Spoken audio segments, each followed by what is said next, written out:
Bom dia, amada igreja, a graça e a paz de Jesus. E é com muito agrado, com muita felicidade que eu saúdo a igreja com a graça e a paz de Jesus. Glória a Deus.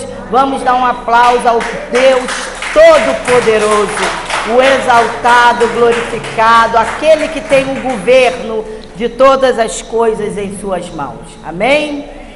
O tema do nosso culto hoje é fé e perseverança. Então eu coloquei essa ilustração aqui das formiguinhas, porque a Bíblia diz que elas são incansáveis, elas perseveram. Então elas têm fé que vão levar os seus alimentos para a casa delas e entesourar.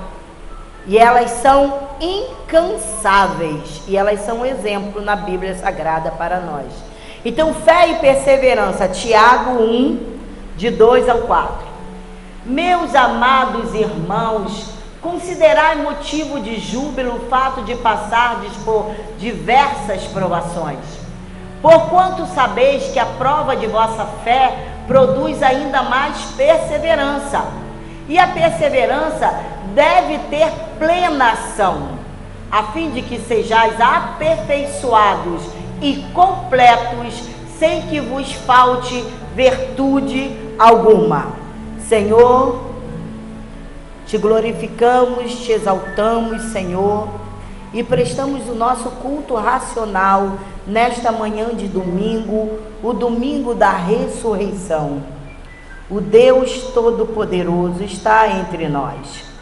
Senhor, fale aos nossos corações para que possamos estar cheios de virtudes, Senhor, cheios do Teu Santo Espírito, ó Deus, que não nos falte virtudes alguma do Teu Santo Espírito, em o nome de Jesus.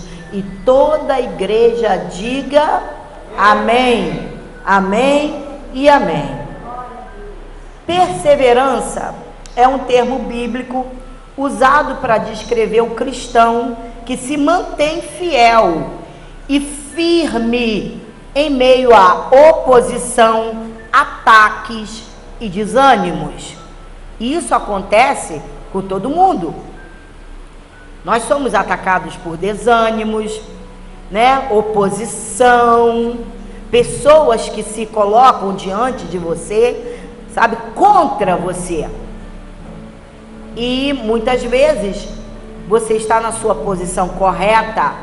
O cristão que é firme, ele está na sua posição correta, mas recebe esses ataques.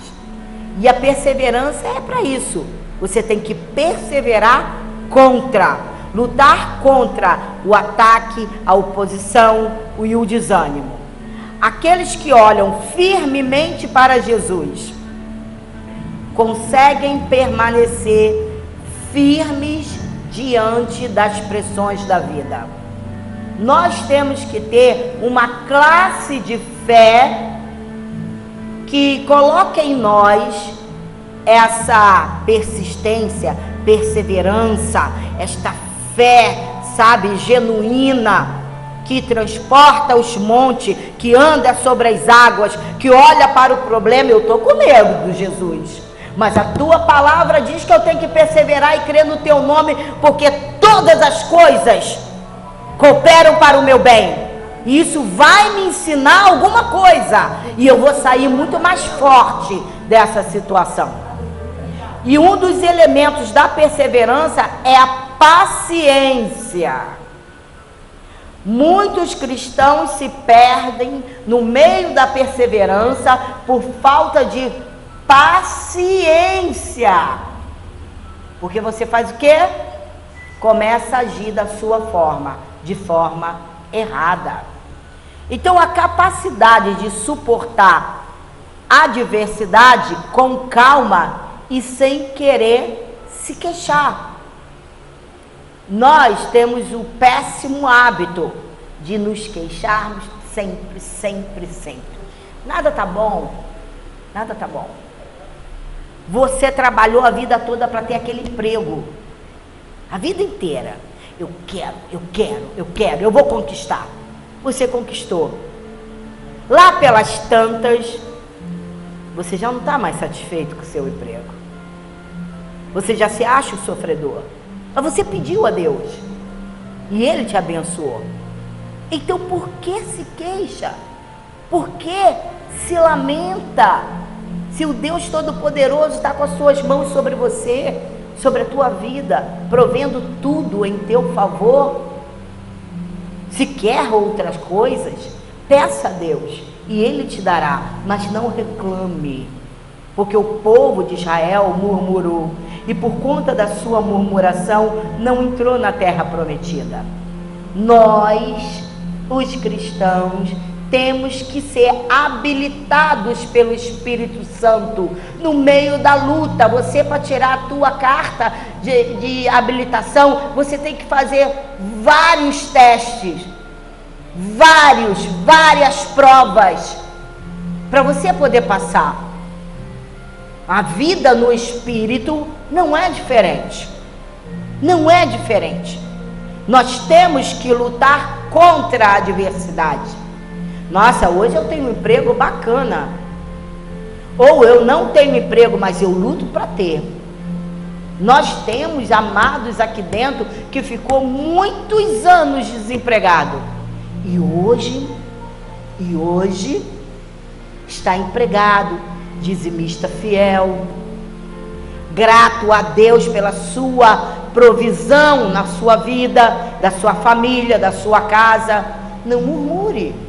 Não se queixe, porque Tiago diz que nós temos que considerar motivo de júbilo o fato de passarmos por diversas provações, porque essas provações vão nos transformar em homens e mulheres celestiais, homens e mulheres tributando glórias a Deus, homens e mulheres exemplos, como teve na Bíblia. A perseverança também inclui persistência em alcançar objetivos e permanência numa vida de compromisso. 2 de Pedro 1, 5 ao 7. Por isso mesmo, aplicando todo o vosso esforço, acrescentai a virtude, a fé, e o conhecimento, a virtude, e o domínio próprio ao conhecimento. E a perseverança ao domínio próprio, e a piedade à perseverança, e a fraternidade à piedade, e o amor à fraternidade. E nós já falamos isso agora. Nós temos que persistir e lutar contra nós mesmos, porque o nosso maior inimigo é a nossa carne. E se nós deixarmos o nosso inimigo que anda ao derredor, ele vai atuar no seu desânimo, no seu lamento, na sua queixa, na sua mente que está cheia de sofismas, de fortalezas. Então cuidado com a tua mente. Você é um ser espiritual. Nós fomos chamados para ser um povo de Deus forte e ativo. Então não esmureça. Não esmureça. Lute contra. Tenha uma classe de fé perseverante. Não tenha uma fé rasa. Alimente a tua fé. Alimente a tua fé. Porque quem nos dá vida está sentado em um trono alto e sublime, aguardando um povo de fé, de coragem, aguardando para ser convocado e assim nos colocar para marchar, para alcançarmos coisas maiores, para não ficarmos aqui dentro toda a vida, porque a igreja tem que ir para fora. E o que nós estamos fazendo aqui é nos exercitando para sermos colocados para onde? Para fora. Mas enquanto nós não estivermos com esses músculos espirituais, com uma fé alicerçada, não poderemos ir lá para fora. Não seremos exemplo de nada.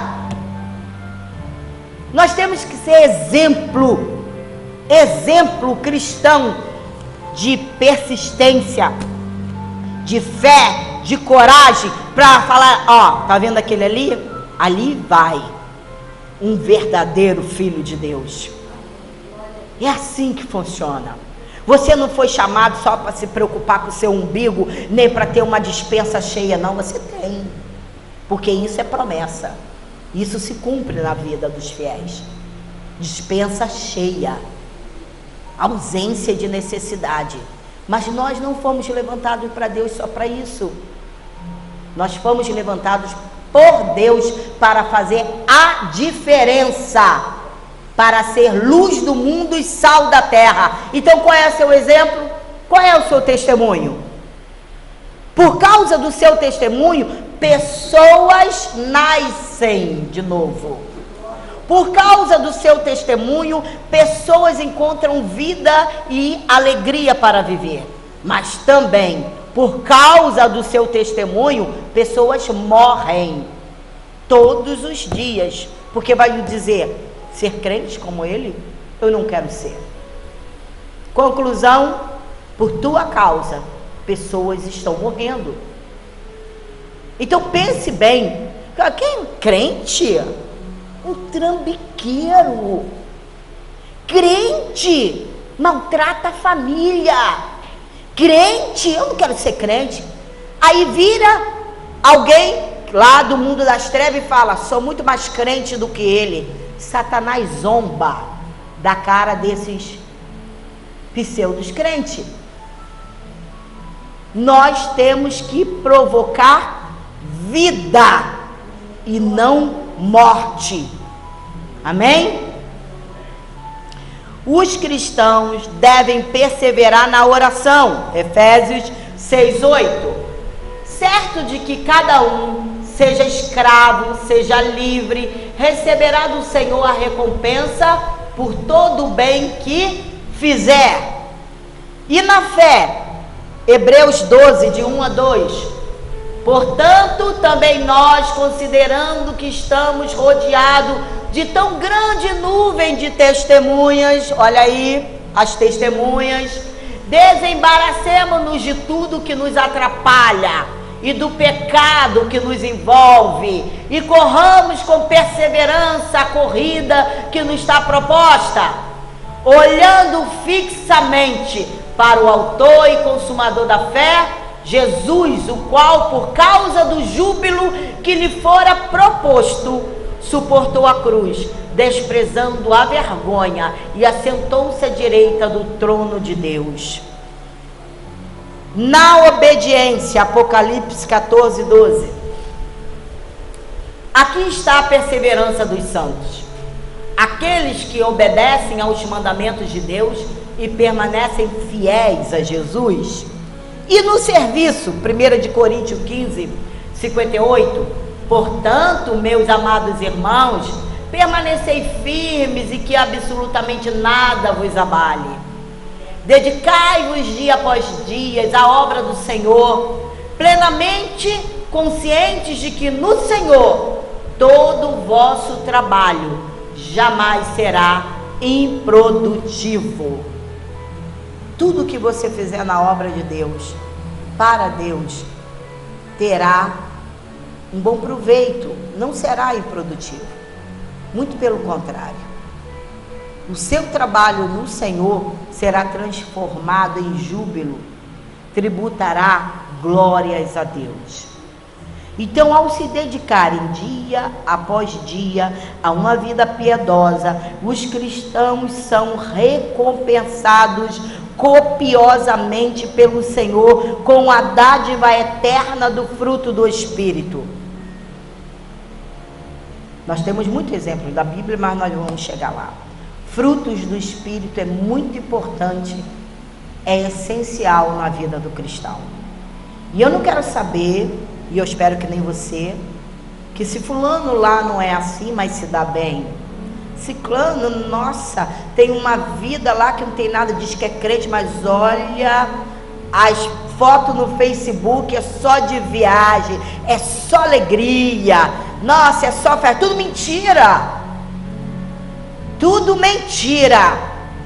Porque se você for viver com eles, vocês verão que não tem nada disso. É só foto para se exibir as mentiras que Satanás anda usando por aí. O compromisso diário conduz a uma disciplina duradoura. Amados do Senhor, nossa vida de disciplina nos levará ao céu. Um indisciplinado não vai alcançar muitas coisas. O mundo não gosta de compromisso e é comum as pessoas quebrarem promessas, alterarem contratos. A pessoa faz alguma coisa com você, diz que vai fazer, que vai acontecer, pode contar comigo. Nossa, você vem trabalhar para mim? Você vai ter isso, vai ter isso, vai ter isso. Chega lá dentro, você não tem nada. Então o mundo faz isso. Eles alteram contratos, alteram palavras. Amém? Os filhos de Deus são chamados a uma vida de compromisso com o Pai e uns com os outros. Nós estamos aqui em comunhão. Isso é bom e agradável diante de Deus. Enquanto nós estamos em comunhão, anjos passeiam no nosso meio. Anjo recebe a sua oração, sabe, como um incenso suave diante de Deus. Quando o mundo se reúne nas suas rodinhas, existem demônios ao redor deles, levando notícia para o inferno que aquele está mais perdido do que nunca e que vai trabalhar para levar ele mais para baixo. E nós não estamos reunidos no nome do Senhor, na Assembleia dos Santos, onde os anjos passeiam todo o tempo, em todo o tempo. Em todo o tempo. A fé, a virtude e ao conhecimento, nós, a igreja, devemos acrescentar o domínio próprio e perseverança. Nós já falamos de 2 de Pedro, mas vai. 2 de Pedro 1, de 5 a 7. E por isso mesmo, aplicando todo o vosso esforço, acrescentai a virtude à vossa fé, e o conhecimento à virtude, e o domínio próprio ao conhecimento, e a perseverança ao domínio próprio, e a piedade à perseverança, e a fraternidade à piedade, e o amor à fraternidade. Sabe, Paulo diz que aquele que tem domínio próprio é um perfeito varão. E isso falta nas nossas vidas. Falta aí muito.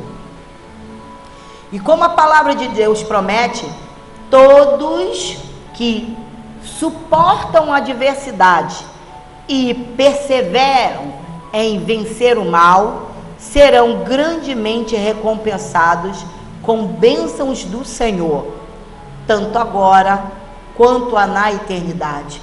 Se você preza pela palavra do Senhor, e se você quer viver as bênçãos do Senhor aqui, hoje, então você vai andar como a palavra diz. Hebreus 11:6. Em verdade, sem fé é impossível agradar a Deus. Portanto, para qualquer pessoa que dele se aproxima, é indispensável crer que ele é real e que recompensa todos quantos se consagram nele. Consagre-se no Senhor e serão muito bem recompensados. Depois de uma rápida introdução sobre a fé e perseverança, vamos ver nas Escrituras alguns exemplos de fé e perseverança.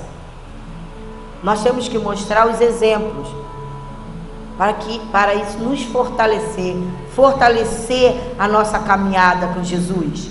No Velho Testamento havia um homem de Deus cujo nome era Elias.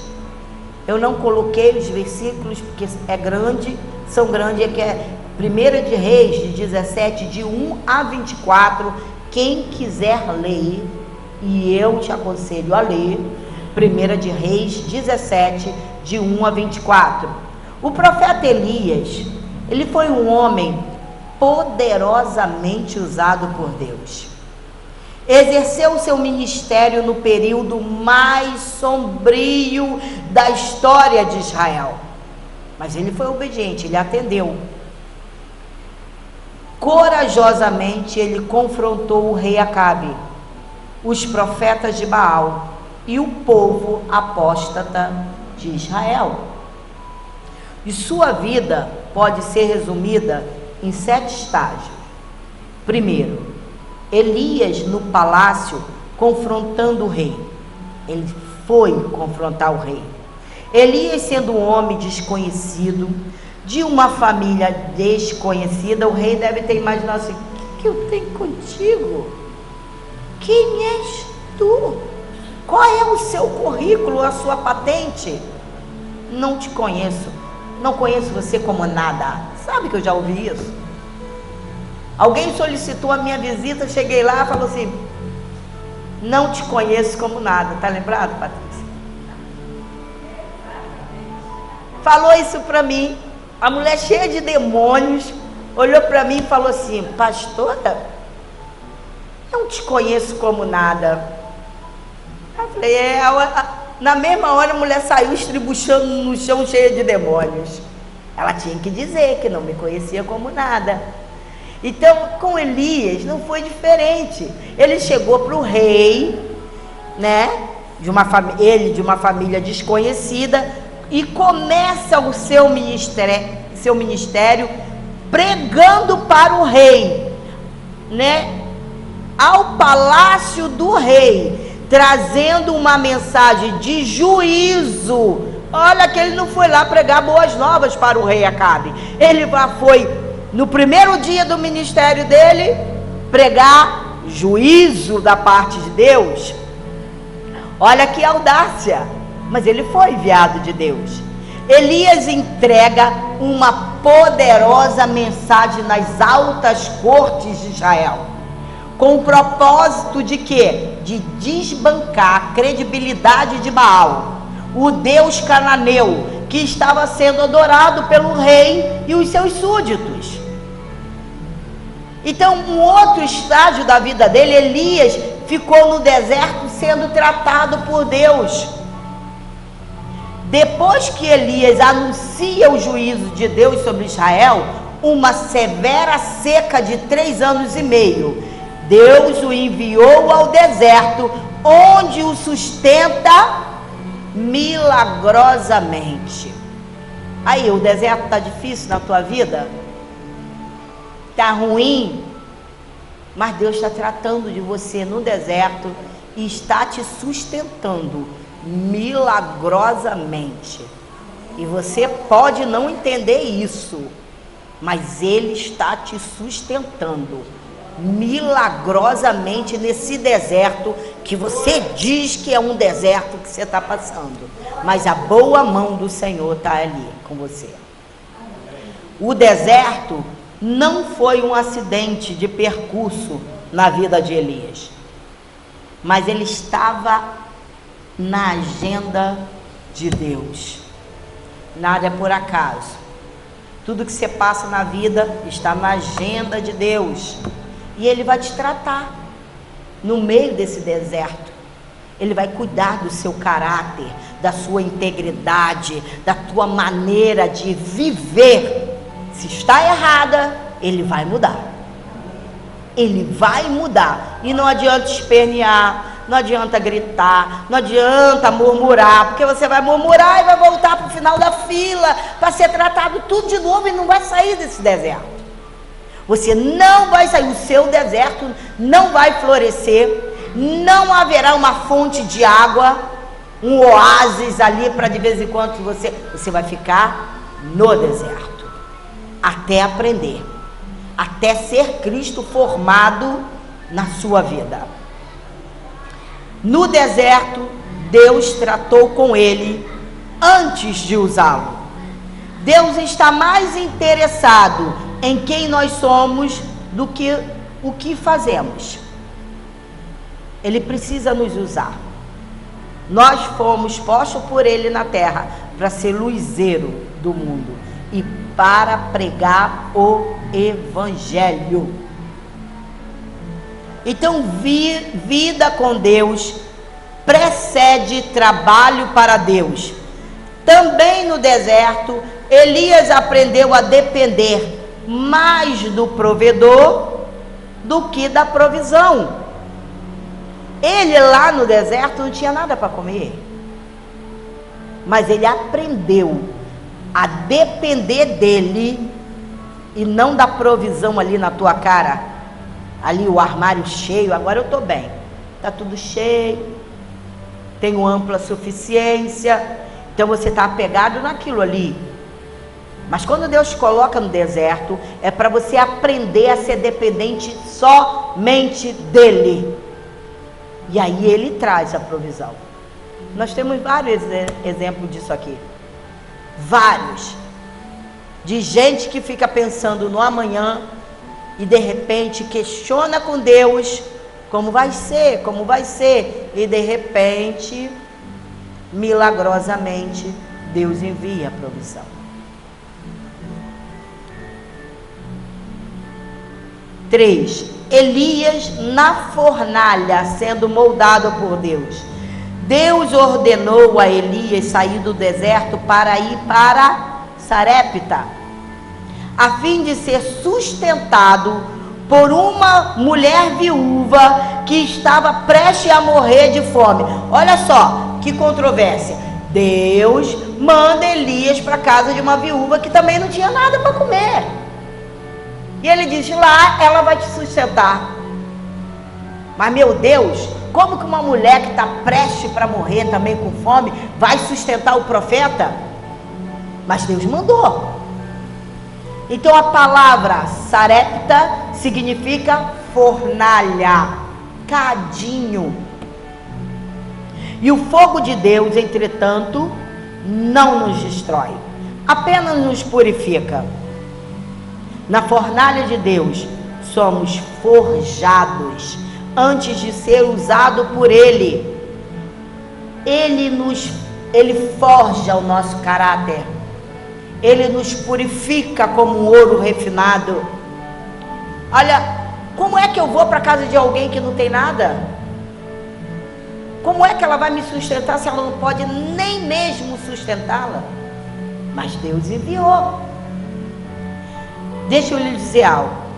Sair do deserto de Querite, no deserto, para atravessar a fronteira de Israel, rumo a Sarepta, era correr o risco de ser morto pela polícia do rei Acabe. Quem fazia esse trajeto estava arriscado, era morto pelos guardas, pela polícia do rei Acabe. Mas a ordem de Deus foi enviar Elias para Sarepta. Deus que envia é o mesmo que protege. Quando Ele envia, Ele também protege. Então em Sarepta, Elias viu Deus multiplicando o azeite e a farinha da viúva. E também viu Deus trazendo vida ao seu filho morto. Então, onde não há mais vida, Deus traz vida. Aonde há escassez, traz abundância. Ele é o Deus Todo-Poderoso. Deus realiza tantos milagres extraordinários, como supre as necessidades ordinárias das nossas vidas. Para Deus, nada é impossível. Nada é impossível. Quarto, Elias no Carmelo, lutando contra os deuses falsos. Chegou o ponto de Elias ir para o Monte Carmelo, para lutar contra os profetas, os falsos profetas. Deus preparou Elias durante 3 anos e meio para usá-lo em um único dia.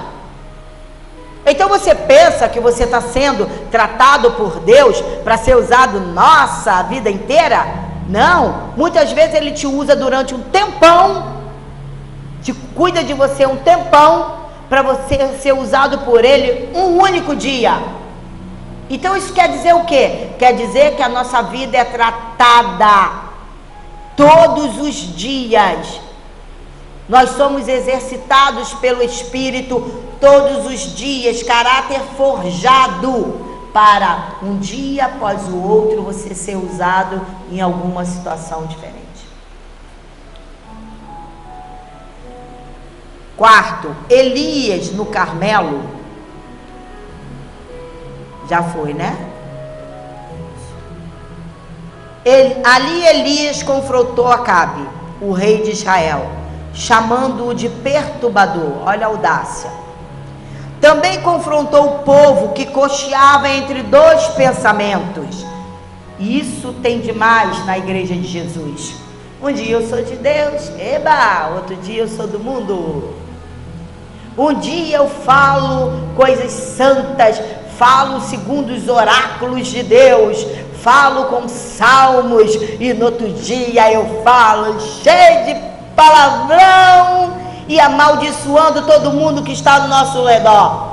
Desgraçado, miserável, quero que morra, infeliz, vai para aquilo, para aquilo outro. Mas tu não é crente, irmão. Tu não é crente. Aqui você não está aqui glorificando a Deus, que sua vida não está sendo um incenso suave diante de Deus. Aí na hora da dificuldade estou aqui.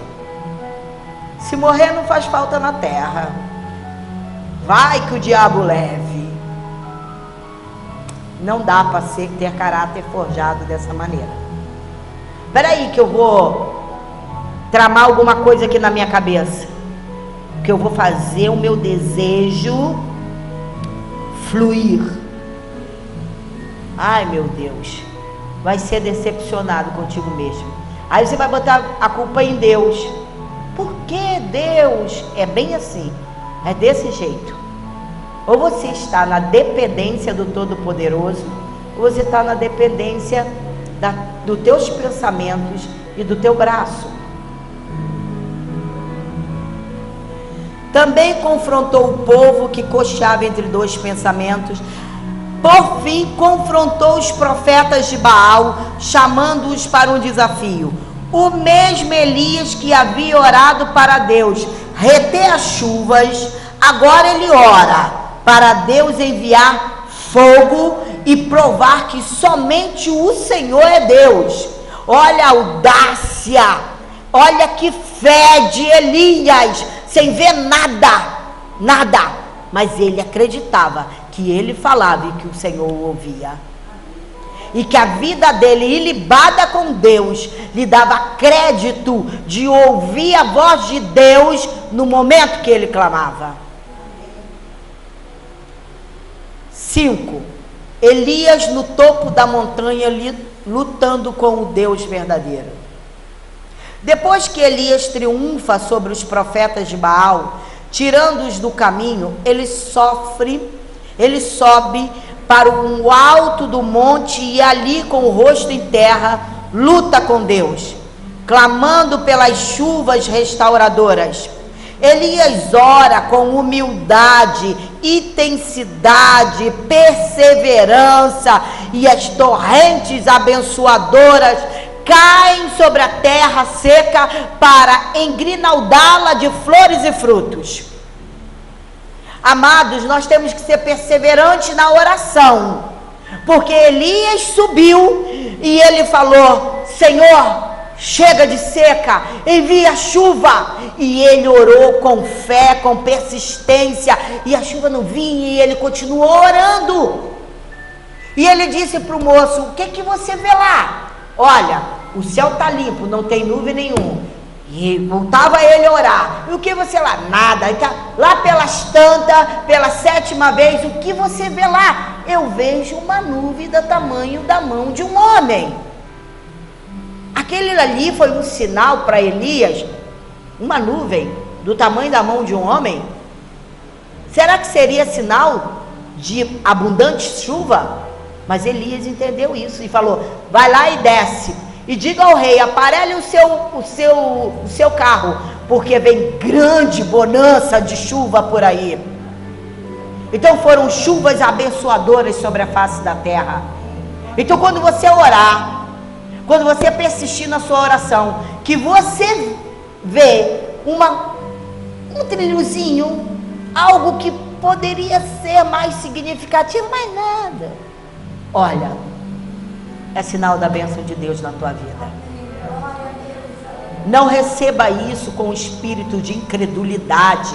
Quando você vê o pequeno sinal, você tem que crer no teu coração, alimente a tua fé, persevere, alimente, porque Elias alimentou a fé dele, e ele diz: eu vejo uma nuvem do tamanho da mão de um homem. Ele, epa, vem grande aguaceiro por aí. Faz isso nos dias de hoje. Não, olha, eu estou prestando concurso, mas, entretanto, eu não vou conseguir chegar em primeiro lugar. Quem disse? Quem disse? Sexto, Elias na caverna da depressão. Olha, depois de todos esses milagres, depois de todo um mover sobrenatural de Deus, Elias caiu na depressão, no laço da depressão. Você viu que domingo nós pregamos aqui sobre o laço do passarinheiro, e Elias caiu naquele laço. Então ele foi curado por Deus. Após sua retumbante vitória no Monte Carmelo, Elias recebe a ameaça de morte da perversa rainha Jezabel.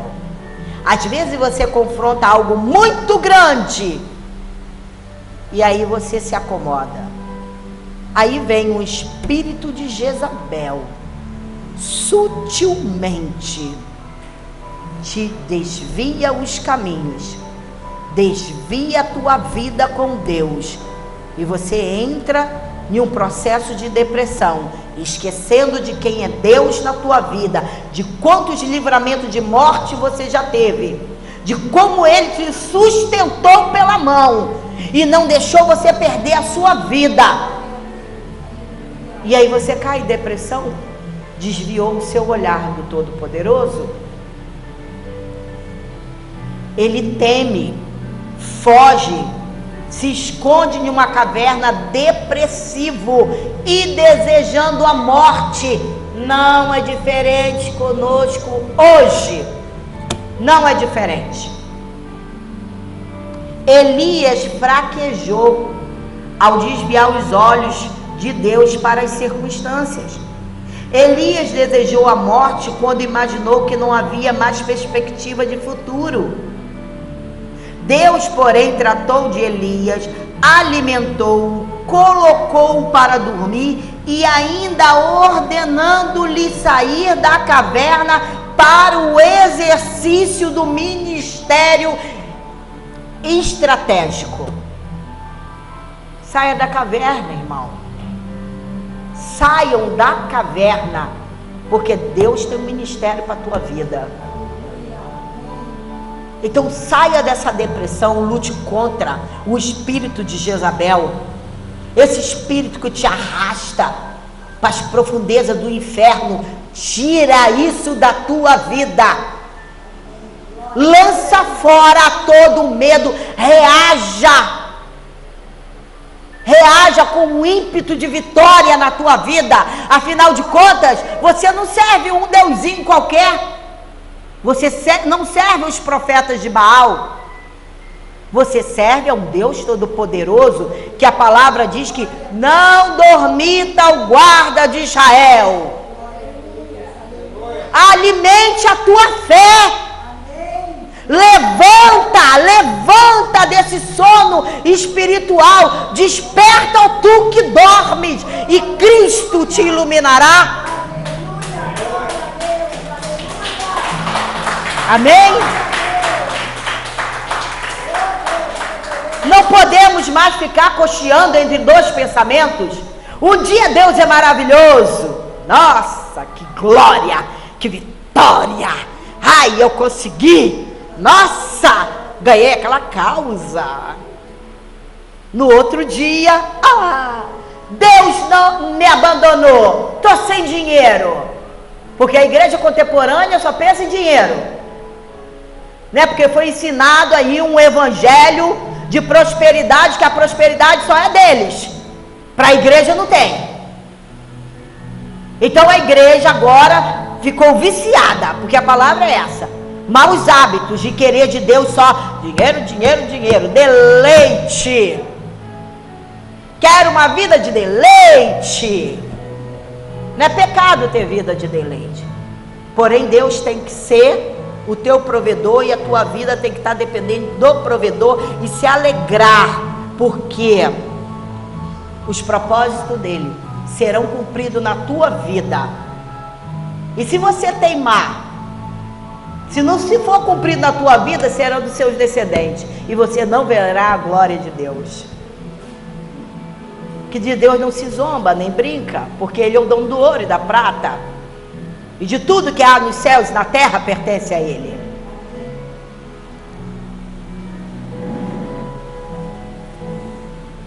Sétimo, Elias no Jordão a caminho do céu. Essa é a parte boa, porque teus olhos não veem e você não deseja. Mas se você estiver sendo exercitado por Deus, você vai perceber que muito melhor é estar com Deus. Por tudo que Elias fez, por tudo que Elias perseverou, por toda a fé dele alimentada, ele ganhou algo surpreendente. Elias, depois que cumpriu todo o propósito de Deus em sua vida, Elias foi trasladado e arrebatado ao céu. Uma carruagem de fogo com cavalos de fogo o apanhou em um redemoinho e ele foi levado ao céu. Elias foi um homem de Deus, um profeta em cuja boca a palavra de Deus sempre foi a verdade. Tem que ser na nossa. Olha o que ele ganhou, ele não viu corrupção, ele não foi para baixo da terra, os bichos não comeram a carne de Elias. Elias foi trasladado. Ele não viu essa corrupção de ver o seu corpo comido por minhocas, mas porque ele foi obediente, porque ele perseverou, porque ele amadureceu a sua fé, ele foi arrebatado por uma carruagem de fogo e com cavalos de fogo. E quer presente maior? Quer? O que você quer? Ou você fica muito preocupado com o que eu vou comer, o que eu vou vestir. Ai, a minha vida se reduz a isso aqui, é o mais miserável de todos os homens. Se você não deseja uma vida celestial de uma classe alta. Elias foi arrebatado em uma carruagem de fogo e com cavalos de fogo. Ele não viu a morte. Tanto no Velho Testamento quanto no Novo, temos exemplos brilhantes de homens que não levaram em conta a sua vida, onde moravam, se tinham dinheiro ou não. Eles simplesmente rompiam em fé. Eles rompiam, eles tinham a audácia de crer, eles tinham a audácia de falar: se Deus é por mim, quem será contra mim? Jesus falou assim: quem não é por mim é contra mim, quem comigo não se ajunta, aí espalha.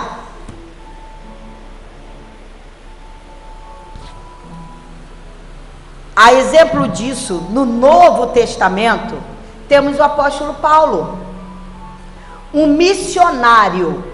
Ele só queria pregar o evangelho. Não passava na cabeça de Paulo, creio eu, em ser preso, porque ele só queria pregar o evangelho. Filipenses 4:22. Paulo envia uma carta para a igreja de Filipos. Todos os santos vos cumprimentam, especialmente os que estão no palácio de César. Por que ele falou isso? Especialmente na casa de César. Os planos humanos podem ser frustrados a qualquer momento, mas o de Deus jamais, jamais. Paulo planejava chegar a Roma para ministrar aquela igreja e dali ser enviado à Espanha, mas ele chegou a Roma preso e algemado, e sua prisão não frustrou os planos de Deus. Não frustrou. Paulo, compreendendo isso, declarou que, em virtude de sua prisão em Roma, 3 coisas aconteceram. A igreja foi mais corajosa para pregar. Paulo foi preso, mas a igreja se tomou de coragem, de um espírito de intrepidez e ousadia, que ela teve mais coragem para pregar. Os membros da guarda pretoriana, a soldadesca de elite do imperador, tomou conhecimento de suas cadeias em Cristo e, por estar com a sua liberdade restringida, escreveu cartas às igrejas de Éfeso, Filipos, Colossos e, além disso, escreveu uma carta para Filemão. E se ele não tivesse sido preso? Essas joias preciosas são textos canônicos que têm abençoado o povo de Deus ao longo dos séculos. Está nos abençoando hoje. E a voz de Paulo ainda continua por aí. Ela continua. Paulo ainda fala. Porque ele foi preso. E na prisão, ele escreveu as cartas de Filipenses, Colossenses e ainda de Éfesos, e ainda escreveu uma carta para Filemão. No final da sua carta aos Filipenses, Paulo faz uma saudação sucinta e menciona os santos da casa de César. Na verdade, nós nunca prestamos atenção nisso aí. Vamos entender essas informações. 1. Não é o lugar que faz o homem, mas é o homem quem faz o lugar. Paulo não estava livre como planejava para fazer a obra de Deus. Mesmo preso, entendeu que o plano de Deus estava em curso. Ele estava preso, mas os planos de Deus permaneciam. Por isso, sempre compreendeu que era um embaixador em cadeias e um prisioneiro de Cristo. Porque mesmo estando preso, Paulo não deixou de frutificar para Deus. Sabe de uma coisa? Houve um pregador na terra no século passado, chamado Spurgeon, que ele ficou doente, não pôde sair mais para pregar. Mas ele disse: deixarei eu de dar frutos ao Todo-Poderoso? De maneira alguma. E ali ele escreveu. Ele escreveu e tem uma obra magnífica, que são os tesouros de Davi, que eu mesmo tenho, e Spurgeon continua pregando por aí. Então não se acomode se você está doente, se você não pode andar, se você isso. Continue frutificando para Deus. Ele, Paulo, transformou sua prisão em um campo missionário. Você pode transformar num campo missionário o lugar onde você estiver. Quer ouçam, quer deixe de ouvir. Ontem eu preguei para uma pessoa, um amigo do meu marido. Ficou olhando para minha cara e balançando a cabeça, inclusive o meu marido. Eles só falavam, mas eu preguei. Quer ouça, quer deixe de ouvir. Mas eu tenho que pregar. Eu tenho que fazer daquele momento um campo missionário. Faça você também. No tempo em que permaneceu preso em Roma, em sua primeira prisão, estando algemado a um soldado em 3 turnos por dia, durante 2 anos, evangelizou toda a guarda pretoriana, a guarda da escola do imperador romano. Aí os de fora pensam assim: engraçado, eles são crentes, né? Nossa, ô vidinha deles mais ou menos, né? Não vejo nada acontecer na vida deles. Com Paulo, você acha que foi diferente? Paulo, missionário, foi preso, estava algemado, tinha soldados tomando conta dele, e lá de fora, quem não estava preso, mas ele não é o cara? Como é que ele está preso? Eram 16.000 soldados da mais alta patente do império. Se Paulo estivesse solto, jamais teria alcançado essa elite militar de Roma. Mas jamais. Então todos os planos de Deus não podem ser frustrados. Deus disse: olha, para você pregar para essa gente, você tem que ser preso, amigo. E Deus permitiu Paulo ser preso. Agora, nos dias de hoje, cristão não quer nem chorar, não quer sentir dor de nada, por causa do evangelho. Ai, que vontade de morrer, me leva, Jesus. A despeito desse Paulo, ninguém quer passar. Paulo perdeu a sua liberdade para ser livre em Cristo. E ele pregou para 16.000 soldados, estando ele preso.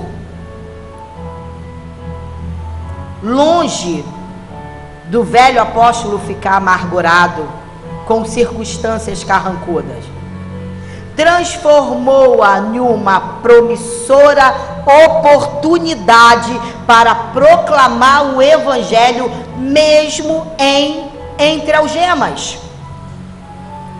Mesmo entre algemas. Então, quando você estiver em um lugar restrito que Deus tenha te colocado, não esqueça, faça desse campo uma missão para você, um campo missionário para a tua vida, para glorificar o nome do Eterno.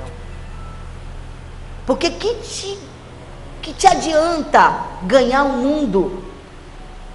De que te adianta? E você não frutificar para o Eterno?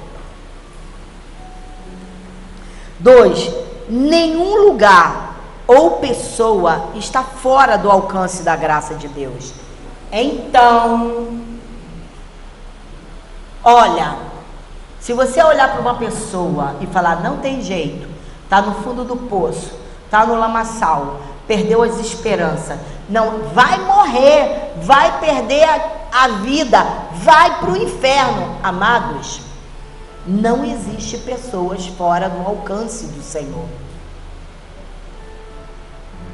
fora do alcance da graça dele, da sua retumbante graça. A casa de César era um antro de corrupção. O seu palácio era um reduto de intrigas e paixões infames. Nero era um homem devasso, violento, e sua crueldade levou a assassinar a própria mãe. É nesse ambiente hostil que muitos serviçais do palácio foram convertidos a Cristo. A igreja é uma missão na terra. Pare de olhar só para a tua vida. Aprenda a ser um missionário no território onde você está. É nesse deserto de virtudes que o evangelho resgatou pessoas da garganta do inferno. É nesse canteiro de hostilidade e devassidão moral que pessoas foram libertas, transformadas e salvas pela graça. E você sabe que por causa da tua vida, muitos são resgatados da garganta do inferno? Eu não aguento mais aquele lugar. Eu não aguento mais. Não aguento mais aquele trabalho. Nossa, aquelas pessoas, meu Deus, eu não aguento mais. O que você está fazendo? Aonde Deus te colocou? Olha, eu te digo que enquanto você não frutificar para Deus no lugar onde Ele te colocou, você não vai sair de lá. Ou se sair, perderá a sua coroa. Porque você tem um ministério para cumprir ali. Faça do seu trabalho, da sua casa, da sua vizinhança, um campo missionário. Faça. Você não vai se arrepender. O Evangelho é o poder de Deus para salvar. Salva homens e mulheres, ricos e pobres, doutores e analfabetos, pessoas aplaudidas pela sociedade, também aquelas que estão mergulhadas no caudal das mais tosca e repugnante depravação moral. O Evangelho alcança essas pessoas. Quantos artistas a gente vê aí, artistas que se convertem verdadeiramente, não é aqueles que querem usar o slogan cristão e continuam na devassidão, não. Cristãos, mulheres que se convertem a Cristo e confessam os seus pecados e que são transformadas porque elas saíram de uma repugnante devastação moral para ser santos. Saíram da casa de César para ser santos. 3. Não existe pessoas descartáveis para Deus. Na casa de César havia eleitos de Deus que tinham sido chamados pelo Evangelho, lavados no sangue do Cordeiro e transformados em novas criaturas. Não existe pessoas irrecuperáveis para Deus. Não existe lata de lixo no reino de Deus. Há santos na casa de César. Muitas vezes nós reclamamos e criticamos algumas igrejas pelos seus comportamentos. Amados, há santos que precisam estar naquele lugar, precisam estar sendo tratados por Deus e se convertem. Então paremos de tantas críticas e olhemos para nós, para que nós possamos frutificar para o reino. A nossa vida tem que ser motivo de alegria para o Espírito Santo, para alegrar o coração de Deus, que no seu trono mais sublime, que os olhos dele passeiam sobre a terra. No seu trono sublime, ele vem estar com os filhos dos homens.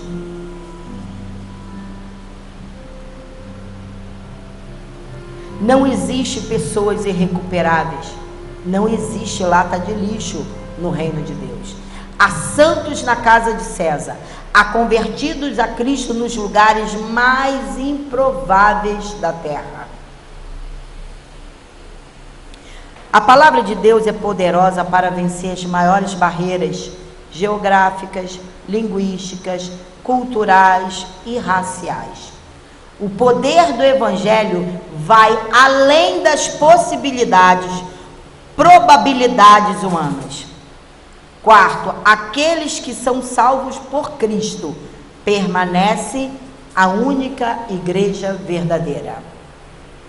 Os santos da casa de César saúdam os irmãos de Filipos. Estavam bem longe um do outro. Eles não se conheciam, mas faziam parte da mesma família. A geografia não podia separá-los. Hoje estamos divididos em diferentes denominações religiosas, mas só existe uma igreja verdadeira. Esta é formada por todos aqueles que foram eleitos por Deus na eternidade e por quem Cristo morreu na cruz.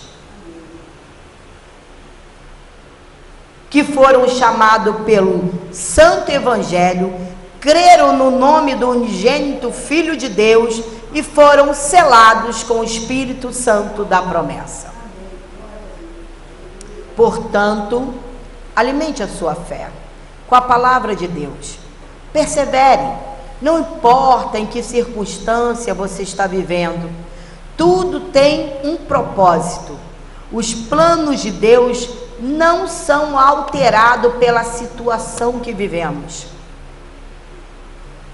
Ponha isso no teu coração. Os planos de Deus não são alterados pela situação que nós estamos vivendo. Nada. O coronavírus não parou a igreja de Jesus. Os planos de Deus não podem ser alterados. Nem a política, o que houver por aí, que a gente não sabe. Mas os planos de Deus, eles todos serão cumpridos. Todos. E cabe a nós, a igreja, a andar em fé e perseverança. Olhemos para os exemplos de fé e perseverança. Elias perseverou, ele creu, resultado, foi levado ao céu em uma carruagem de fogo. Paulo, encarcerado, não levou em conta as suas cadeias e em cadeias pregou e muitos foram salvos. A grande parte das pessoas deviam falar: Paulo, aquele que foi arrebatado, que foi ao terceiro céu, como assim? Preso? Não sabiam eles que os números de salvos estavam sendo acrescentados e que os planos de Deus todos estavam sendo realizados. Deus está olhando para a sua vida, para a minha vida, e que quer te usar. Ele quer me usar. Ele quer te usar onde for necessário. Ele vai te usar. Alimente a sua fé, persevere, não olhe as impossibilidades. Somos uma só igreja, um só rebanho e um só corpo. Amém? Amém? Então aplaude o Senhor.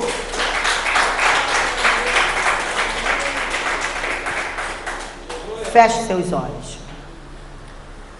Senhor, nós te agradecemos por esse tempo em comunhão, aprendendo a tua palavra, tendo nosso coração transformado e entendendo a vontade e a ação do Espírito Santo.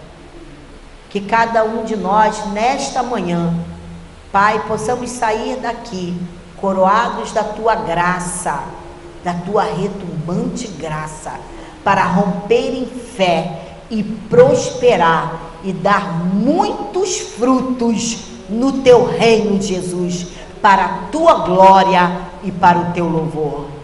Que a nossa semana, Senhor, seja uma semana de bênção, uma semana promissora, uma semana de alegria, com resultados positivos. E ainda que pareçam, em alguns casos, não serem positivos, sabemos que o Senhor está nesta situação e que tudo coopera para o nosso bem. Levante a sua mão. A graça do Senhor Jesus Cristo, o amor de Deus e a comunhão do Espírito Santo sejam com todos nós. E a igreja que alimenta a sua fé na palavra e que persevera no Espírito, diga amém, amém e amém. Aplaude o Senhor, louvado seja o nome do Senhor. Amém.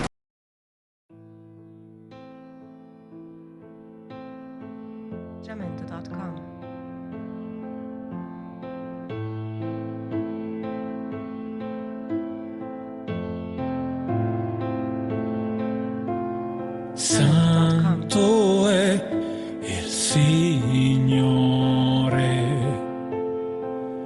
che